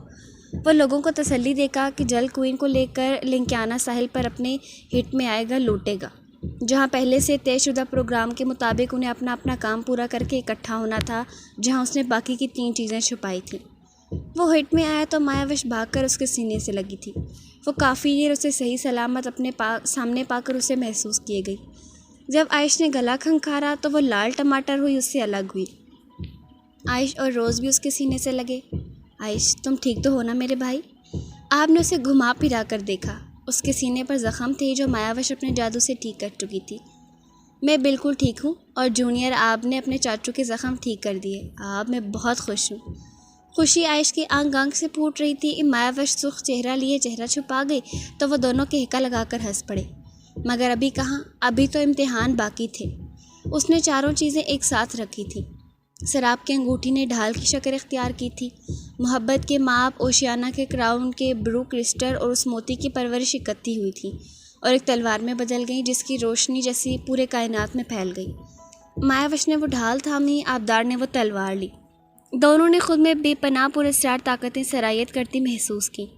مایاوش اس چھامر کی قید اور جادو سے آزاد ہو گئی کیونکہ اس کی سیاہ پڑتی آنکھیں اپنی اصل سنہری شکل میں واپس آ چکی تھیں۔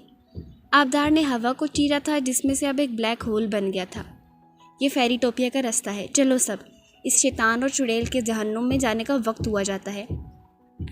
آپ نے پورا اسرار طریقے سے کہا اور وہ چاروں اس بلیک ہول میں داخل ہو گئے۔ فیری ٹوپیا میں ان کا پرتکاب استقبال کیا گیا کیونکہ سوارڈ آف لائٹ کی چمک نے پورے فیری ٹوپیا کو چندیا دیا تھا۔ راج، وشا، ایلا اور ازلان یہی موجود تھے۔ وہ محل میں کنگ ویام کی خوابگاہ کی جانب بڑھے تھے۔ مایاوش کی پیاسی حسرت بڑی نگاہوں سے تواتر سے آنسو بہہ رہے تھے۔ برسوں بعد اپنے مما بابا کا چہرہ دیکھنا تھا، ان کے روبرو آنا تھا۔ خوابگاہ کے باہر ہی کنگ، راج اور وشا کھڑے تھے۔ مایاوش دم بخود سے ادھر ہی کھڑی کی کھڑی رہ گئی۔ راج اور وشا کے چہرے اسے ٹھیک اپنے سامنے دیکھ تمتما اٹھے۔ آپ، عائش، روز مسکراتے آگے بڑھے اور ازلان اور ایلا کے سینے سے لگے۔ مایاوش کے قدم وہیں تھم چکے تھے۔ راج اور وشا ہی آگے بڑھے اور اسے خود میں بھیج لیا۔ مایاوش، میری بچی۔ وشا بھی پھوٹ پھوٹ کر رو دی۔ مایا تو پہلے ہی ان کے سینوں سے لگ کر بکھر رہی تھی۔ ماما، بابا۔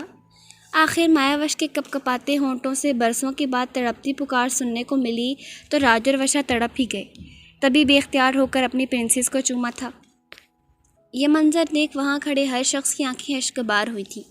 کنگ ویام میں اب دھیمے قدموں سے چل کر باہر آن پہنچا تھا، لیکن کوئی تو تھا جو یہ آنسو زیادہ دیر برداشت نہیں کر سکتا تھا۔ تبھی آپ آگے بڑھا اور راج کو دیکھ اس پاگل ڈریگن کو اچھے سے پہچان بھی گیا۔ ہیلو سر، آج آپ سے مل کر بہت خوشی ہوئی۔ آپ کے لہجے میں شرارت تھی۔ راج چونکا تھا اور اس نوجوان کی جانب دیکھا جس کے اپنے کوئن کے لیے جنون نے پہلے دن سے اسے بہت متاثر کیا تھا، اور وہ لکی گر اس کی اپنی پرنسس نکلے گی اندازہ نہیں تھا۔ راج نے اسے سینے سے لگایا۔ کوئن وشا اپنے داماد سے ملے جس کی محبت کے چرچے ان ساری دنیا میں دور دور تک پھیلے ہوئے ہیں۔ راج بھی کون سا کم تھا، ماحول کو ہلکا پھلکا کرنے کو چٹکلا چھوڑا تو مایاوش نے دوبارہ ماں کے سینے میں منہ چھپا لیا، مگر کچھ یاد آنے پر وہ جھٹکے سے ان کے الگ ہوئی۔ بابا، مہاویرا، میری گڑیا مہاویرا کدھر ہے؟ مایاوش کی متلاشی نگاہیں ادھر ادھر بھٹکیں۔ راج اور وشا تو کچھ بول بھی نہیں پائے، مگر ابھی وہاں ایچٹریس آئی، انہوں نے مایاوش کے سر پر بم پھوڑا۔ اسے سامر لے گیا مایاوش، اور اب وہ جو اسے حاصل نہیں کر سکا تو اب ایک شیطانی چلہ کاٹ رہا ہے مہاویرا کو حاصل کرنے کے لیے۔ ایچٹریس نے کہا، لہجے میں اداسی تھی۔ کنگ ویام نے یہ سن کر پہلو بدلا۔ غم و غصے سے مایاوش کا تمام خون نچڑ کر اس کے چہرے پر آیا تھا۔ آپ چلیں، جلدی کریں، وقت نہیں ہے ہمارے پاس۔ اس شیطان کا گندا سر قلم کرنے کا وقت آن پہنچا ہے۔ مایاوش چلائی تھی، مگر آپ سنجیدگی سے اسے دیکھے گیا۔ ہم سب جائیں گے کوئن، مگر آپ نہیں۔ آپ نے اس کے چہرے کو اپنے ہاتھوں سے تھام کر حتمی لہجے میں کہا تو مایاوش کی آنکھیں حیرت سے پھیل گئی، جبکہ وہاں موجود ہر فرد آپ کے اس اچانک فیصلے پر حیران ہوا تھا سوائے عائشہ اور روز کے۔ کیوں آپ؟ میں کیوں نہیں جاؤں گی؟ آپ ایسے کیسے بول سکتے ہیں جبکہ جانتے ہیں کہ اگر سوارڈ آپ کے پاس ہے تو ڈھال میرے پاس۔ ان دونوں کے بغیر آپ کو کس قدر خطرہ ہے ادھر؟ مایاوش پھٹ پڑی تھی۔ میں آپ کے ساتھ اس ننھی سی جان کو خطرے میں نہیں ڈال سکتا مایاوش، سمجھیں پلیز۔ آبدار نے اب کی بار جب واضح الفاظ میں کہا تو ازلان، ایلا، راج اور وشا کے چہرے کھل اٹھے تھے۔ ایچٹریس بھی مسکرا دی تھی، لیکن مایاوش نے بات کرتے اچانک ان سب کی جانب دیکھا تھا۔ آبدار کو بھی ہوش آیا تھا اور سب کی جانب دیکھا۔ مبارک ہے یہ گھڑی، اذلان نے ایک مرتبہ پھر آپ کو سینے سے لگایا تھا، ایک مرتبہ پھر سب نے مایا وش کو پیار کیا۔ آپ خواہ مخواہ پریشان ہو رہے ہیں اوشن کنگ، کچھ نہیں ہوگا اوشیانہ کے اگلے آنے والے جانشین کو، جبکہ اس جنگ میں آپ کے ساتھ آپ کی کوئین کا ہونا لازم ہے، یہ آپ جانتے ہیں۔ اب زیادہ بحث مت کریں، اب دشمن سے سامنا کرنے کا وقت ہوا جاتا ہے۔ اینسٹریس نے آبدار کو بول کر یہ بحث سمیٹی تھی۔ راج، وشا، آبدار، مایا وش، ویام، عائش، ایلا اور اینسٹریس اپنی پوری طاقت اور تیاری کے ساتھ محل سے باہر نکلے تھے، جبکہ روز وہیں اذلان کے پاس رک گئی تھی۔ وہ جسے اطلاع مل چکی تھی کہ فیری ٹوپیا کے محل سے اس کی بارات نکلی ہے، غم و غصے سے پاگل ہو چکا تھا۔ اپنے شیطان، جادوگروں، عجیب ہیت کی بلاؤں اور بدروحوں بھوتوں کی فوج تو وہ پہلے ہی تیار کر چکا تھا۔ بلیک وچ اس کے کندھے پر کھڑی تھی، اسے بھلا کیا فکر تھی؟ اور رہی بات سوارڈ آف لائٹ کی، تو وہ بس قصے کہانیاں ہی تو تھیں، بھلا اسے آج تک کون بنا پایا تھا؟ سامر نے اپنا چلہ جاری رکھا۔ کالی پتال کا یہ سیاہ پہاڑ تھا جس کے آس پاس وہ شیطان کے چیلے، جن بھوتوں کی حد نگاہ پوری فوج کھڑی تھی، مگر آبدار اور اس کے ساتھی تیزی سے آگے بڑھے تھے۔ وشا، مایا وش اور راج ڈریگن بن کر اڑے تھے، آگ اگل کر ان چیلوں کو خاکستر کر رہے تھے۔ ایک عرصہ اس شیطان نے آبدار کی کوئین کو قید میں رکھا اور تکلیفیں پہنچائیں، آج وہ ان سب کا احسان لینے وقت آن پہنچا تھا۔ آبدار نے زمین کی جانب اشارہ کیا جو کہ پھٹ چکی تھی، ان میں سے نکلنے والے پانی نے ان بدروحوں کو بدحواس کر دیا۔ عائش اور آب اس پانی میں تیر کر دشمنوں پر حملہ آور ہوئے تھے۔ اینسٹریس اور ویام اپنی میجک سٹکس پہ ان پر وار کر کے انہیں جلا کر بھسم کر رہے تھے۔ مہاویرا جو اس عجیب سے کمرے میں بند تھی، عجیب قسم کی چیخ و پکار، پھر ڈریگن کی دھاڑ تھی جسے سن وہ ایک طرف بے چین ہوئی مگر دل کو بھی سکون آیا۔ اب وہ بھی ڈریگن بن کر اس دروازے پر آگ اگلنے لگی تھی۔ باہر ایک بھونچال سا برپا تھا، ہر طرف آگ ہی آگ بھڑکی ہوئی تھی۔ آج تو پانی بھی آبدار کے حکم سے پیٹرول کا کام کر رہا تھا اور سامر کی فوج تیزی سے ختم ہو رہی تھی۔ یہ دیکھ بلیک وچ کے چہرے پر ہوائیاں اڑیں مگر سامر کے اطمینان میں فرق نہیں پڑا تھا۔ ارے سامر، وہ تیزی سے آگے بڑھ رہے ہیں، ہمارے چیلے مر رہے ہیں۔ بلیک وچ نے اسے ایک منحوس خبر سنائی۔ اس کا چلہ مکمل ہو چکا تھا، اب اسے بس اس پرنسس پر قابو پانا تھا، تبھی وہ اس کمرے کی جانب بھاگا تھا۔ مہاویرا جو اس دروازے کو تقریباً پگھلا ہی چکی تھی، سامنے سے وہ شیطان جادوگر جن آتا دکھائی دیا۔ اس نے اس کی جانب رخ کر کے آگ اگلی مگر اس پر اب آگ کا کوئی اثر نہ ہوا تھا۔ سامر نے اپنی حیت بدلی اور بیبی ڈریگن کو گردن سے دبوچ لیا۔ مہاویرا اس کی گرفت میں بری طرح پھڑپڑائی مگر یہ سامر کے جادو کا اثر تھا کہ وہ جلد ہی اپنے انسانی روپ میں واپس آ گئی۔ اب اس خبیث جن نے اسے مسحری پر پٹخا تھا۔ جب مہاویرا کا کوئی وار اس جن پر اثر انداز نہ ہوا تو اس کے بھی اوسان خطا ہوئے تھے۔ سامر نے اس کے پاؤں دبوچے۔ ویام! مہاویرا کے منہ سے چیخ برآمد ہوئی۔ مایا وش جو کہ کچھ بھدی شکل کی بلاؤں سے لڑ رہی تھی، بلیک وچ چپکے سے جادوئی خنجر لے کر اس کی پیٹھ پیچھے سے آگے بڑھی۔ ابھی وہ مایا وش پر وار کرتی کہ اس کی اور مایا وش کے درمیان راج اترا تھا۔ انسانی شکل میں واپس آتا بلیک وچ کو بالوں سے پکڑا تھا۔ اس کا دھڑ جو ناگن بنا ہوا تھا بری طرح بل کھانے لگا۔ میرے ماں باپ کو تو قتل کیا تھا تم نے بلیک وچ، اب میری پرنسس کو ہاتھ لگا کر دکھاؤ۔ چلو آج برسوں پرانا حساب کتاب برابر کرتے ہیں۔ مایا وش! راج نے مایا وش کو آواز دی تھی۔ موت سامنے دیکھ کر وہ مکرو کہکے لگانے لگی تھی۔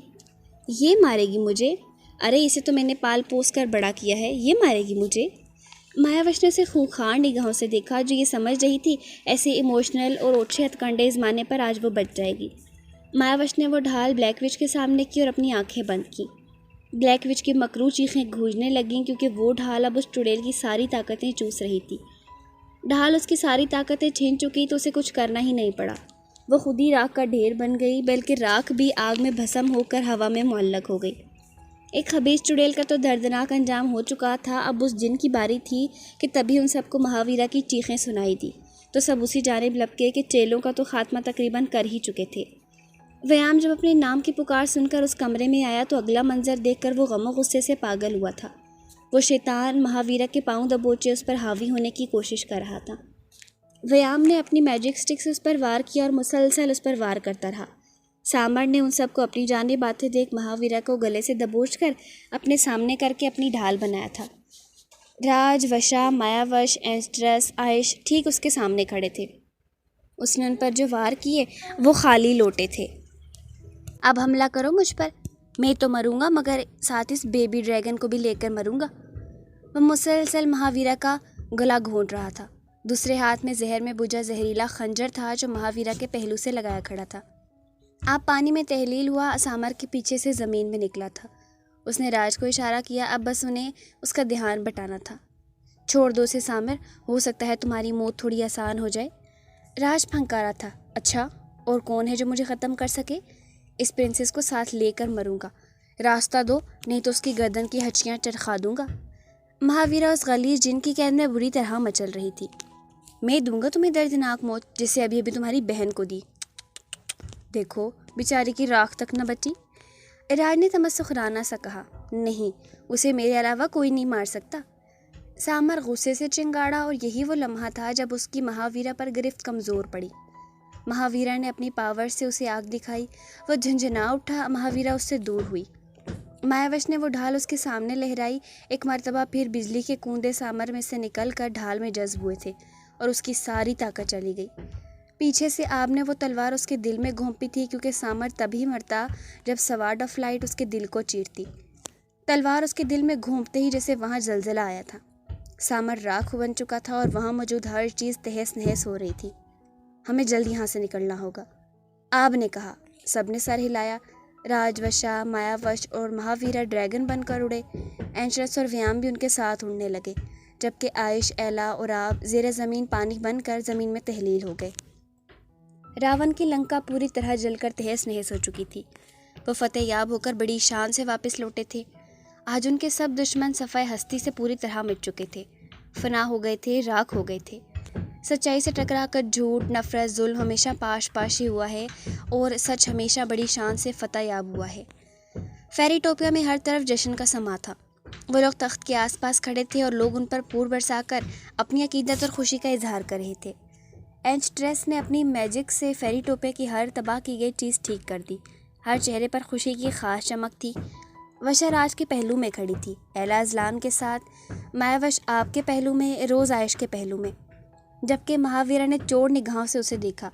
وہ مہاویرا سے کافی دور اینچٹریس کے پاس سپاٹ چہرہ لیے کھڑا، جیسے کسی غیر مرئی نقطے کو گھو رہا تھا۔ اس نے ایک آدھی بار بھی مہاویرا کی جانب پیش قدمی کرنے کی کوشش نہیں کی تھی، حالانکہ صابر سے آزادی پانے کے بعد سب نے اسے گلے لگا کر پیار کیا تھا۔ اس سڑیل کنگ کے دماغ میں آخر چل کیا رہا ہے؟ مہاویرا نے اسے گہری نظر سے جانتے سوچا، جبکہ اس کی یہ گھور افشانیاں وہ اچھی طرح سن رہا تھا۔ وہ خود پر مسلسل نگاہوں کی تپش محسوس کر کے بھی اپنی جگہ پر بے نیاز سا جمع کھڑا رہا۔ ویام نے جشن کا اعلان کیا تھا، شاندار دعوت عام کا اہتمام کیا گیا تھا۔ تمام فیری گارڈین اپنے لوگوں کا خیال رکھ رہی تھیں، انہیں سرو کر رہی تھیں۔ سب لوگ شاہی دسترخوان پر ایک ساتھ بیٹھے تھے۔ آپ کی فارفتہ نگاہیں بار بار مایاوش پر اٹھ رہی تھیں۔ عائش بھی مسلسل بے شرموں کی طرح روز کی جانب متوجہ تھا۔ بڑے اپنی خوشگپیوں میں مصروف تھے۔ مہاویرا نے دیکھا اس نے بس برائے نام کھایا ان سب کا ساتھ دینے کو، پھر وہ منظر سے غائب ہو گیا تھا۔ شاندار دعوت کے بعد ان سب نے اینچٹریس سے واپس لوٹنے کے لیے رخصت لی۔ مہاویرا نے اس کی تلاش میں ہر طرف نگاہ جوڑائی۔ اینچٹریس جھجکتی مہاویرا کے قریب آئی اور اس کے ہاتھ تھامے۔ آخر بلی تھیلے سے باہر آ ہی گئی۔ مہاویرا، آپ اپنے ماما بابا کے ساتھ ڈریگن لینڈ واپس لوٹ جائیں، یہ کنگ ویام کا فیصلہ ہے۔ ان کا یہ کہنا ہے کہ وہ آپ کی حفاظت نہیں کر پائے تو وہ آپ کو ڈیزرو نہیں کرتے۔ اینچٹریس کے ہر الفاظ پر مہاویرا کی آنکھیں حیرت و صدمے سے پھیل گئی تھیں۔ اینچٹریس نے ہر لفظ نے اسے بے جان کیا تھا، اور اس کا سفید پڑتا چہرہ دیکھ وہاں سب کو جیسے سانپ سونگھ گیا تھا۔ راج نے آگے بڑھ کر کچھ کہنا چاہا، لیکن اینچٹریس، آپ چلیں ڈیڈ، چلیں یہاں سے، مہاویرا نے سرد و سپاٹ چہرے کے ساتھ کہا تو راج کو حیرت ہوئی۔ لیکن پرنسس، میں نے کہا نا چلیں ڈیڈ، مہاویرا نے آنکھیں بیچ کر راج سے کہا تھا۔ اینچٹریس بھی غور سے اسے دیکھے گئی۔ وہ جو یہ سب سن رہا تھا، اذیت کے انتہا سے اپنے لب بھینچ لیے۔ وہ لوگ خاموشی سے محل سے باہر آئے اور بلیک ہول سے ڈریگن لینڈ چلے آئے۔ ڈریگن لینڈ میں جیسے خوشیاں مہوے رقص تھیں۔ ازلان، ایلا، عائش اور روز واپس لوٹ گئے۔ آب اور مایاوش ڈریگن لینڈ میں کنگ، راج اور وشا کے پاس ہی تھے۔ ابھی رات کے کھانے کی ٹیبل پر مایاوش چہک رہی تھی۔ وہ اپنے اتنے برسوں کے رہے سہے لاڈ اٹھوانے میں مگن تھی۔ مایاوش، راج اور وشا کے پہلو سے مسلسل بندھی ان کی جان ہی نہیں چھوڑ رہی تھی، اور آپ ٹھنڈی آہیں بھر رہا تھا۔ آپ جو خاموشی سے بیٹھا اسے دیکھ رہا تھا، ایک سرسی آب بھری جس کے نخرے ختم ہونے کا نام نہیں لے رہے تھے۔ کوئین، ہمیں لوٹنا ہوگا۔ اوشیانا کو دوبارہ بسانے والی بات ہے، اور لوگوں کو ان کے کنگ اور کوئین کی ضرورت ہے، تو ہم واپس چلیں۔ آپ نے آخر اپنا مدعا بیان کر ہی دیا۔ پلیز پلیز آپ چلے جائیں نا، بس 2 دن اور میں مما پاپا کے ساتھ گزار لوں، پھر لوٹ آؤں گی۔ مایاوش نے ایسے حسرت بھرے لہجے میں کہا کہ راجر وشا بھی اس کی تائید کرنے لگے۔ ٹھیک ہے تو میں چلتا ہوں۔ آپ کے دل پر چھریاں چلی تھیں۔ سچ تو یہ تھا کہ اب اسے شدید قسم کی جیلسی فیل ہو رہی تھی۔ اس نے شکایتی نگاہوں سے اپنی ظالم کوئن کو گھورا، مگر اس سے زیادہ تو اس نے مسکین سی شکل بنا لی تو آپ دل میں اپنی کوئن کے ہوش ٹھکانے لگانے کے ارادے باندھتا وہاں سے نکل آیا۔ وہ اپنے کمرے کی کھڑکی پر سرخ شاہی لباس میں سوگوار اداس سی کھڑی تھی۔ کسی نے اس سے کوئی بات نہیں کی تھی، بلکہ سب اس کا جی بہلانے کی کوشش کرتے رہے تھے، اور سب کے ساتھ وہ نارمل ہی رہی، مگر اس کی آنکھوں کی ویرانی اور اداسی سی جو کسی سے چھپی نہ رہ سکی۔ راج نے بھی کوئی بات نہیں کی۔ وہ ان دونوں کنگ اور کوئن کو ایک دوسرے کی اہمیت سمجھنے کے لیے موقع دینا چاہتا تھا۔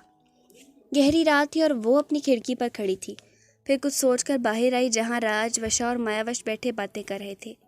ڈیڈ، میں رائل گارڈن جا رہی ہوں تازہ ہوا کھانے، مہاویرا نے کہا تو سب نے اسے بغور دیکھا۔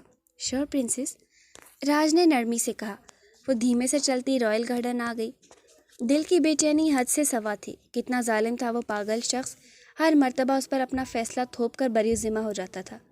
جب پہلے خود کے پاس رکھا تھا تو وہ بھی زبردستی، اب خود سے دور کر دیا تو وہ بھی زبردستی، پہلے دور جانا چاہتی تھی تو قریب کر لیتا تھا۔ اب جب کہ اس پاگل کنگ کو جا کر کون سمجھاتا کہ اس کی محبت کی طاقت تھی کہ وہ جن اسے چھو تک نہیں سکا، نہیں تو اس جن کی پاورز تو اتنی تھیں کہ اس کو کوئی چیز بھی نہیں ہرا سکتی تھی۔ وہ غائب دماغی سے رائل گارڈن کی اسی دیوار کے پاس آ پہنچی تھی جہاں سے ایک مرتبہ وہ ظالم اسے اپنے پاس اڑا لے گیا تھا۔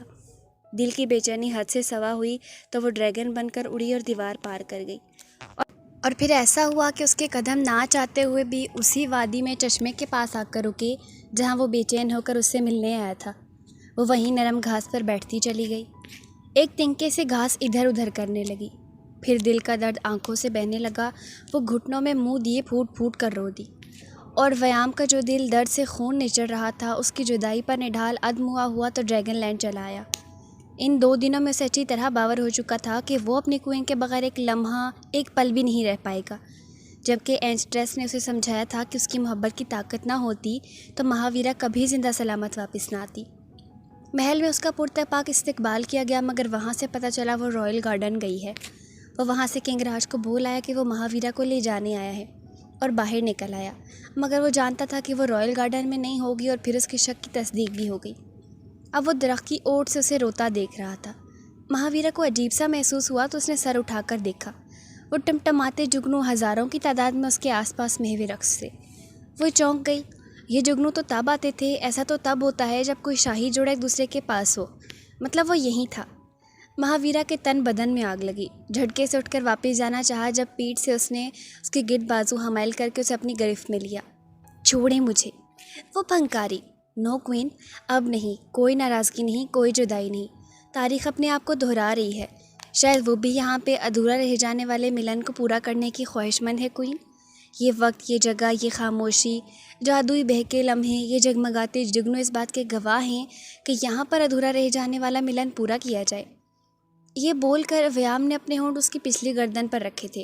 مہاویرا لرز اٹھی، زبان تالو سے چپک گئی کیونکہ اس کے مسلسل پچھلی گردن اور کندھوں پر سفر کرتے ہونٹ مہاویرا کی جان نکال رہے تھے، اسے بے بس سے کر رہے تھے۔ ویام نے اس کا رخ اپنی جانب گھمایا، اس کی کمر کے گرد بازو حمائل کر کے اپنی منمانیاں شروع کر دی۔ ویام، مہاویرا دھونکنے کی طرح چلتی سانسوں کے بیچ اتنا ہی بول پائی، مگر ویام نے اسے بولنے کی اجازت نہیں دی تھی، تبھی اس کے ہونٹوں پر اپنے ہونٹ رکھے تھے۔ لمحے فسوں خیز تھے، وہ جگنو ان کے آس پاس منڈلانے لگے۔ مہاویرا اس کی باہوں میں موم بن کر پگھلنے لگی۔ ویام نے نرم گھاس پر لیٹ کر اس کا سر سینے پر رکھا تھا۔ ویرا کا پورا وزن پھر اس کے سینے پر آیا تھا۔ ویرا نے اس کے کندھے تھامے تو وہ گہرا مسکرایا۔ جو سوچ رہی ہیں کر گزرے کوئن۔ جذبوں سے بھاری بوجھل گھمبیر آواز پر مہاویرا جھکی اور اس کے چہرے کا ایک ایک نقش چوما۔ Can't live without you. Mahavira اس کی گردن میں منہ دیکھ کر بول کے اپنی بے بسی پر پھر سسک پڑی۔ ویام نے جھٹکے سے کروٹ بدلی تھی اور پوری طرح اس پر حاوی ہوا۔ میں بھی۔ ہلکا سا اس کے ہونٹوں کو عقیدت سے چھو کر ویام نے حال دل بیان کیا۔ جھوٹ، مہاویرا نے ناراضگی سے کہا۔ سچ، اور اب آپ نے اظہار کر ہی دیا ہے کوئن، تو بقول آپ کے اس پاگل کنگ کا پاگل پن برداشت کرنے کے لیے بھی تیار ہو جائیں۔ ویام کی بھوجل آواز ماحول کو بے خود اور مدہوش بنا رہی تھی۔ ویام کے پروں نے انہیں اپنی آغوش میں لیا تھا۔ ویام نے ویرا کے بکھرے وجود کو خود میں سمیٹا تو مہاویرا نے اس سے گھبرا کر اسی کے سینے میں منہ چھپا لیا۔ وہ جگنو جگمگاتے اس حسین ملن کے گواہ بن گئے۔ چاند جو اپنے پورے جوبن پر تھا وہ بھی شرما کر بادلوں کی اوٹ میں چھپ گیا۔ مایاوش دیر رات کے بعد اپنے کمرے میں آئی تو تھکن سے چور بیڈ پر لیٹی۔ ابھی لیٹ کر آنکھیں بند ہی کی تھی کہ اپنے پہلو میں گدگدی سی محسوس ہوئی۔ وہ اپنی جگہ اچھل کر بیٹھی۔ یہ اب کی بار دوسرے پہلو میں گدگدی محسوس ہوئی تو وہ مچل گئی۔ یہ یقیناً اس کی شرارت تھی۔ آپ پلیز تنگ مت کریں، وہ دل میں اس سے مخاطب ہوئی جو وہ یقیناً سن کر مسکرایا تھا۔ مایاوش جھنجلا کر بیڈ پر لیٹ گئی۔ کچھ دیر تک کچھ نہ ہوا۔ مایاوش نے سکھ کا سانس لیا مگر پھر کچھ ہی دیر بعد بیڈ پانی کی سطح رہلانے لگا۔ اوہ نو! اس سے پہلے کہ وہ کچھ سمجھتی مایاوش بیڈ میں سے ہی پانی کی گہرائی میں سیدھا آپ کی باہوں میں گری تھی۔ آپ؟ وہ اسے اس قدر بہکے انداز میں خود کو دیکھتے لرز ہی تو گئی۔ کیا سزا دوں آپ کو کوئن، مجھے اتنا تنگ کرنے کے جرم میں؟ وہ اسے تیرتا ہوا ایک جانب لے کر گیا، جبکہ مایاوش کو اس کے تیور دیکھ کر یہ اپنی شامت آئی لگ رہی تھی۔ میں تھک گئی ہوں پلیز، اور آپ کا پرنس بھی تھک گیا ہے، تو ہمیں پلیز سونے دینا۔ مایاوش روحانسی ہوئی مگر الفاظ میں منہ میں ہی دم توڑ دیا۔ سامنے سے رنگی کرسٹلز ایک بے حد شاندار سا پیلس اپنے جلوے دکھا رہا تھا۔ یہ میں نے کرسٹل پیلس اپنی کوئن کے لیے بنایا ہے ادھر ڈریگن لینڈ میں، تاکہ کوئن یہاں آئیں تو انہیں کسی قسم کی پریشانی نہ ہو، میرے پرنس کو کوئی پریشانی نہ ہو۔ وہ مسکراتا اسے پیلس کے اندر لے گیا۔ سارا پیلس پھر کبھی دیکھیں گے کوئن، ابھی میں آپ کو مجھے تنگ کرنے کے نتیجے میں چاند تارے دکھانے والا ہوں اپنی خوابگاہ میں لے جا کر۔ آپ نے اطمینان سے کہا اور خوابگاہ میں لا کر اسے مسیری پر اتارا۔ پلیز۔ وہ زیادہ التجا نہ کر پائی جب آپ کسی بادل کی طرح چھایا تھا اس پر۔ مایاوش نے چپ چاپ خود کو اپنے کنگ کے سپورٹ کر دیا کہ آخر اس کا سکون تو اپنے کنگ کی باہوں میں ہی تھا۔ سنگاپور رائل پیلس میں شاندار اور بڑے پیمانے پر ایک پارٹی دی گئی تھی جس میں شہر کے نامور لوگ شامل ہوئے۔ جہاں پارٹی شاندار تھی وہاں روز پنک کلر کی میکسی میں اپنے معصوم حسن کے ساتھ پارٹی کی رونق بنی رہی اور شاندار سے بلیک ڈنر سوٹ پہنے عائش کا ضبط آزماتی رہی تھی۔ پارٹی لیٹ نائٹ تک چلی اور آخر اپنے اختتام کو پہنچی۔ ایما اور ازلان سے باتیں کرتے روز کافی دیر کے بعد اپنے کمرے میں آئی تھی۔ وہ دروازے میں استادہ حیرت سے کمرے کو دیکھنے لگی جہاں بیڈ کی جالی پر بے انتہا خوبصورت اور نفیس آرٹیفیشل فلاور سے ڈیکوریشن کی گئی تھی۔ سینٹڈ کینڈلز پورے کمرے میں جا بجا لگائی گئی تھیں۔ روز نے ہاتھ بڑھا کر لائٹ آن کی۔ اس کی حیرت اور تب ٹوٹی جب پیچھے ڈور بند ہونے کی آواز سنائی دی۔ آنے والے نے ہاتھ بڑھا کر لائٹ آف کر دی۔ اس نے اس کے گرد اپنے بازو حمائل کیے۔ عائش، یہ کیا؟ وہ جان بوجھ کر انجان بن گئی۔ ہماری گولڈن نائٹ؟ وہ بھی سکون سے اس کے کان میں بولا تو روز اس کے ارادے جان اپنی ٹانگیں بے جان ہوتی محسوس ہوئیں۔ مگر عائش، نو روز، آج یہ طوفان نہیں رکنے والا، آج اس کو کیسے روکو گی؟ عائش نے اس کے کندھوں سے اس کی اپڑ نیچے سرکائی تھی۔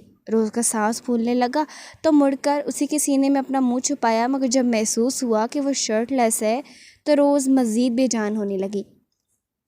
عائش اس کی میکسی کی زپ کھولتا چلا گیا۔ وہ اسے دور جانے کی کوشش میں اپنے قدموں پر لڑکھڑائی تھی جب عائش نے اسے باہوں میں بھرا اور لا کر بیڈ پر لٹایا۔ عائش، شش۔ عائش نے اس کے پنک کلوز لگے ہونٹوں پر اپنی انگلی رکھی اور اس پر حاوی ہوا۔ اس کے ہاتھوں میں ہاتھوں کی انگلیاں پھنسا کر انہیں بیڈ سے لگایا۔ خاموشی اختیار کرو روز، ان لمحوں کو محسوس کرو۔ تمہارا مجھے پکارنا اور مزاحمت میرے جذبوں کو اور بھڑکائے گا جسے تم سہ نہیں پاؤ گی۔ عائش کے ایک ایک لفظ نے اس کے ہوش ٹھکانے لگا دیے تھے۔ اس نے اپنے لب بھینچ لیے۔ عائش اس کی احتیاط پر مسکرایا، پھر جب اس نے اس کے شہرک پر لب رکھے اور مزید گہرائیوں میں اترنے لگا تو روز کی روح کانپ اٹھی۔ جھٹکے سے ہاتھ چھڑوائے اور کندھوں پر ہاتھ رکھ کر خود سے دور کرنے کی کوشش میں اس کے کندھوں پر اسکریچ ڈال بیٹھی۔ وہ واقعی اس کے بھڑکتے جذبوں کو ہوا دے بیٹھی تھی کہ عائش اس کے ہونٹوں پر جھکا تھا۔ اس کے لمس میں اتنی شدت تھی کہ روز کو لگا وہ ساری سانسیں کھینچ لے گا، اور پھر اس کی شدتیں بے باکیاں بڑھتی چلی گئیں۔ روز کو لگا وہ ظالم ستمگر آج اس کی جان لے لے گا، مگر بڑھتی رات کی گہرائی میں عائش نے اسے خوب خود میں سمیٹ لیا۔ تمام رات وہ وقفے وقفے سے بن بادل برسات کی طرح برسا اور روز کو پورا اپنی محبت کی بارش میں بھگو دیا۔ ڈریگن لینڈ میں آج پھر سب اکٹھے ہوئے تھے اور ہر طرف غیر معمولی سی ہلچل تھی۔ وہ سب کرسٹل پیلس میں تھے۔ ایلا، ازلان، راج وشا، عائش، روز، مہاویرا، ویام، ایچریس سب ایک خاص جادو سے پانی میں موجود اس کرسٹل پیلس میں سانس لے رہے تھے۔ اس خاص کمرے سے باہر کھڑے اذلان، راج، عائش، ویام بے چینی سے انتظار کر رہے تھے۔ سب سے زیادہ بے چین تو آبدار تھا، مگر انتظار کی گھڑیاں ختم ہونے کا نام نہیں لے رہی تھیں۔ اندر مایا وش بڑا سا کپڑا منہ میں ٹھونسے تکیے سے سر پٹک رہی تھی۔ وشا اور ایلا نے اس کے ہاتھ تھامے ہوئے تھے۔ روز اور مہاویرا بھی پاس کھڑی تھیں، جو خود دونوں ہی تخلیق کے اس مرحلے سے گزر رہی تھیں، جبکہ شاہی وید اپنا کام کرنے میں مصروف تھی۔ درد اپنی انتہا کو پہنچا تو مایا وش کی دل خراش چیخ پورے محل میں گونج گئی۔ باہر آبدار نے یہ سن کر پہلو بدلا تھا۔ یہ واحد درد تھا جو ہر صورت ایک ماں ہی برداشت کر سکتی تھی، جو مایا وش تک محدود رہنا تھا۔ اس کے دکھ سکھ کے ساتھی، حتیٰ کہ درد بانٹنے والا کنگ جو باپ بننے کے عہدے پر فائز ہو جا رہا تھا، آج اس تکلیف سے اس کو اکیلے ہی لڑنا پڑ رہا تھا۔ یہ سب جھیلنا اور برداشت کرنا صرف ایک ماں کی ہی بس کی بات تھی، دنیا میں اور کسی کی نہیں۔ کچھ دیر کے صبر آزما لمحات کے بعد ایک باریک سی روں روں کی آواز باہر آئی تو سب میں خوشی کی لہر دوڑ گئی۔ مہاویرا اور روز باہر آئے تھے، جو دونوں راج کے گلے میں جھول گئیں۔ مبارک ہو، پرنس آیا ہے۔ منظر مکمل تھا، بہت مکمل۔ اب کوئی بھی دشمن ان خوشیوں کا نظر لگانے کے لیے زندہ نہیں بچا تھا۔ ڈریگن لینڈ کے تخت پر مایا وش اور آب اپنے پرنس کے ساتھ براجمان تھے۔ اوشیانہ کی باغ دوڑ کا ذمہ آبدار نے عائش اور روز کو سونپ دیا تھا، جبکہ راج نے ڈریگن لینڈ کے تخت کا جانشین مایا وش اور آبدار کو بنایا تھا۔ آج پرنس کی پہلی سالگرہ تھی، وہ تخت پر بیٹھے تھے۔ تخت کے دائیں طرف عائش اور روز اور بائیں طرف مہاویرا اور ویام اپنی اپنی پرنسس کو گود میں لیے بیٹھے تھے۔ سامنے ہی لوگوں کے بیچ راج، وشا، ایلا، اذلان، جیکو، رنجنا، شاد و فرحاں خوشی سے تمتماتے چہرے لیے ان کی جانب دیکھ رہے تھے۔ جب ان سب کو سنجنا کی موت کا پتہ چلا تو سب کو بے حد دکھ ہوا، مگر اب جیکو اور رنجنا کو ان کے بیٹے سمیت ایک دوسرے کے ساتھ خوش دیکھ کر وہ بھی پرسکون ہو گئے۔ ان کو حقیقت بتا کر آج یہاں سالگرہ میں مدعو کیا گیا تھا۔ ہر طرف خوشی اور شادمانی تھی۔ مایا وش اور آبدار اپنے پرنس کو دیکھ کر مسکرائے، جو جانے کیا دیکھ کر مسکرا رہا تھا۔ ویورز، سیزن 2 اپنے اختتام کو پہنچا۔ تھینک یو سو مچ آپ کے سپورٹ کے لیے۔ انشاءاللہ اب ہم سیزن 3 میں ملاقات کریں گے۔ اللہ حافظ۔